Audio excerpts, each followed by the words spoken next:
On considère ici une matrice M de MNC et on suppose que M carré est diagonalisable. Et on nous demande alors de déterminer une condition nécessaire et suffisante pour que M soit diagonalisable. Comme on s'est placé dans la situation où M carré est diagonalisable, on sait alors que ce polynôme-là est un polynôme annulateur de M carré.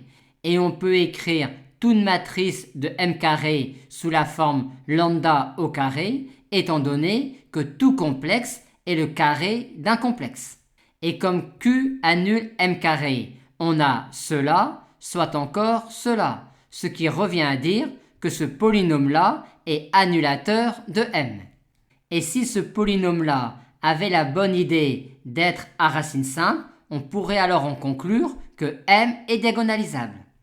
Ce qui est toujours sûr, c'est que quand lambda carré et mu carré sont des valeurs propres distinctes de M carré, alors lambda est différent de mu, lambda est différent de moins mu, lambda est différent de mu, et moins lambda est différent de moins mu.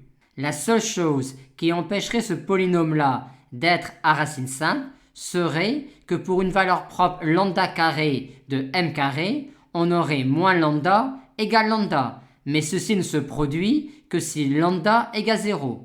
Aussi, si 0 n'est pas valeur propre de M carré, ce qui équivaut à dire 0 non valeur propre de M, on peut alors en déduire que M est diagonalisable. Ce cas de figure-là est donc suffisant, mais pas forcément nécessaire. Voyons maintenant ce qui se passe si 0 est valeur propre de M carré. On aura alors 0 qui est racine double de ce polynôme.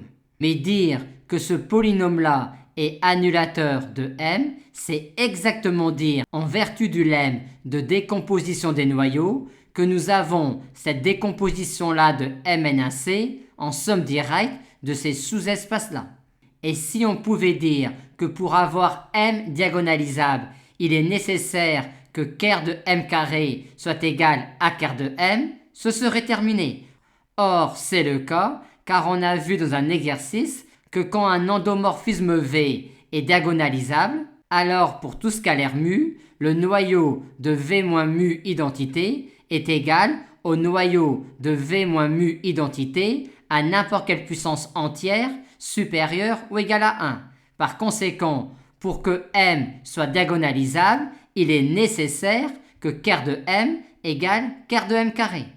On a donc ici une condition nécessaire pour avoir M diagonalisable. Et elle est suffisante car le fait que M carré soit diagonalisable nous a amené à cette décomposition-là de Mn1C comme somme directe de ces sous-espaces vectoriels-là.